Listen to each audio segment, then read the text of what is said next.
मेहनत का फल। एक गांव में दो मित्र नकुल और सोहन रहते थे। नकुल बहुत धार्मिक था और भगवान को बहुत मानता था, जबकि सोहन बहुत ही मेहनती था। एक बार दोनों ने मिलकर 1 बीघा जमीन खरीदी, जिससे वह बहुत फसल उगाकर अपना घर बनाना चाहते थे।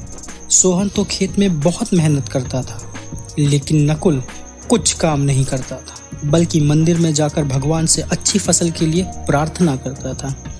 इसी तरह समय बीतता गया। कुछ समय बाद खेत की फसल पककर तैयार हो गई, जिसको दोनों ने बाजार ले जाकर बेच दिया और उनको अच्छा पैसा मिला। घर आकर सोहन ने नकुल को कहा कि इस धन का ज्यादा हिस्सा मुझे मिलेगा, क्योंकि मैंने खेत में ज्यादा मेहनत की है।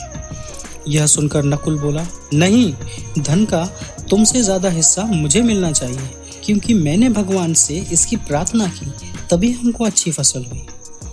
भगवान के बिना कुछ संभव नहीं है। जब वह दोनों इस बात को आपस में नहीं सुलझा सके, तो धन के बंटवारे के लिए दोनों गांव के मुखिया के पास पहुंचे। मुखिया ने दोनों की सारी बात सुनकर उन दोनों को एक एक बोरा चावल का दिया, जिसमें कंकड़ मिले हुए थे।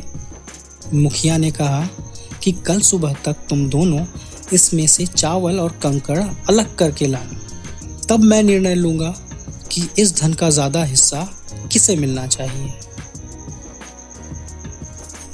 दोनों चावल की बोरी लेकर अपने घर चले गए। सोहन ने रात भर जागकर चावल और कंकड़ को अलग किया, लेकिन नकुल चावल की बोरी को लेकर मंदिर गया और भगवान से चावल में से कंकड़ अलग करने की प्रार्थना करने लगा।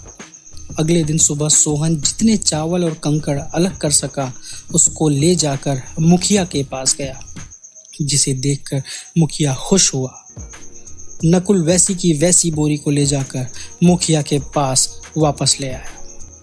मुखिया ने नकुल को कहा कि दिखाओ, तुमने कितने चावल साफ किए हैं। नकुल ने कहा कि मुझे भगवान पर पूरा भरोसा है कि सारे चावल साफ हो गए होंगे। जब बोरी को खोला गया तो चावल और कंकड़ वैसे के वैसे ही थे।